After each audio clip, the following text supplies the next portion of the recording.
we're going to focus on how young these Blue Liners have become. I mean, with the exception of Erik Karlsson, who was a multi-time winner of the Norris Trophy, you look at this list and my gosh, it's a youth movement on the blue line. How do you explain what we're seeing right now in terms of the development of young defensemen? Well, I think it's the development of the NHL and the way the game has changed and the way that speed now kills. And you get these defensemen, and we look at Cale Makar as a perfect example, Quinn Hughes, another good example. These guys can skate.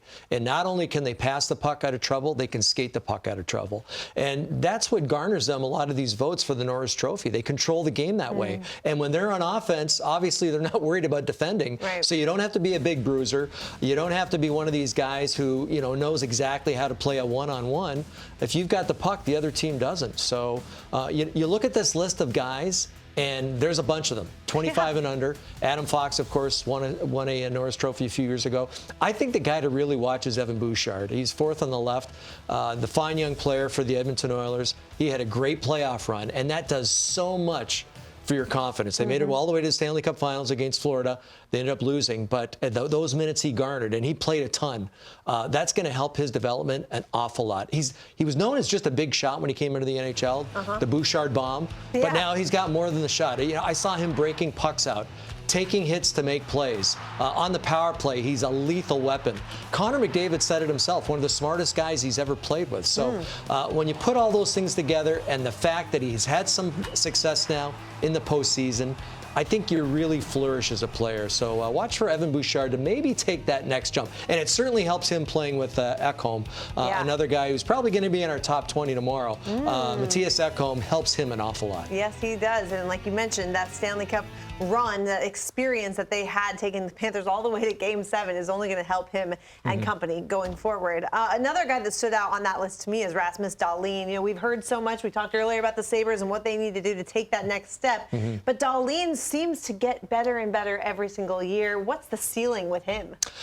There is no ceiling. A former #1 overall pick, he's got everything. He's got the size, he's got the big shot, he's a good skater. How about this? This past summer in Sweden, he decided to bring a bunch of guys together. J.J. Peterka was there, Ukko-Pekka Luukkonen, and he's had kind of a team skate over in Europe. Nice. Owen Power went over there too. So that's the sign of a captain. He's not the captain yet. I hope they make him captain. And let's not forget about Lindy Ruff too, because Lindy Ruff, most of his career he was a defenseman playing junior hockey out in the Western Hockey League. It was Scotty Bowman who made him a forward. So, Lindy's going to help him an awful lot. Look at the 20 goals. I think only 2 or 3 defensemen had more than 20 goals last year in the NHL. He's a workhorse at over 25 minutes per game. That's another guy I think is going to take that next step, especially if he becomes the captain. Sometimes heavy is the head that wears the sea. I think it's going to be a real sign of confidence for him that the team believes in him, and I think he takes it to another level. Yeah, there's an article recently on NHL.com about just that, and how his leadership has grown so much over the past few years. So definitely something to keep an eye on is Rasmus Dahlin as the season starts in Buffalo. And someone who will certainly be on this list tomorrow for our top 20 defensemen right now is Miro Heiskanen. I remember when he was a rookie and already making a splash, but year after year, he's only continued to just be this consistent presence defensively, but also has proven he can be a weapon offensively. Oh, yeah, and you see it here. It's just his skating ability, the way he reads the game. He's an excellent defender, and he's got pretty good size to go with it. But I love the way that he just breaks pucks out of his own zone. There's something to be said for guys who are patient with the puck, especially a defenseman. And when you can look guys off and just wait that extra half second, so many other options open up for you. And that's what Miro Heiskanen has. He's got cold blood running through his veins. Nothing seems to upset him. And that's a real advantage as a defenseman, is to be able to buy a little extra time.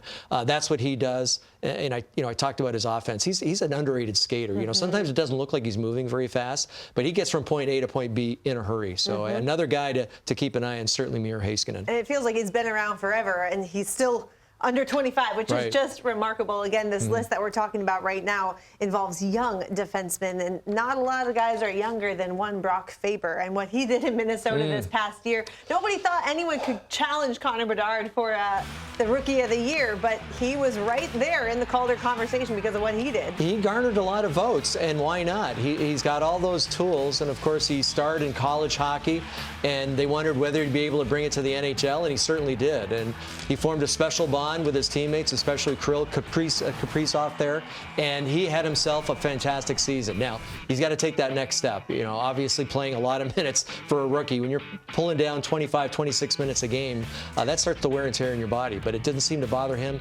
at all during the year, and second amongst tied for second amongst all rookies in point scoring. So that really surprised me. I did not see that coming from Brock Faber, but you know, good for him to get there. And who knows, maybe one day he does have the James Norris hanging in his trophy case. Well, they're certainly hoping so, because they signed him to a big deal in Minnesota just about a month ago, and well-deserved based on the season that he had.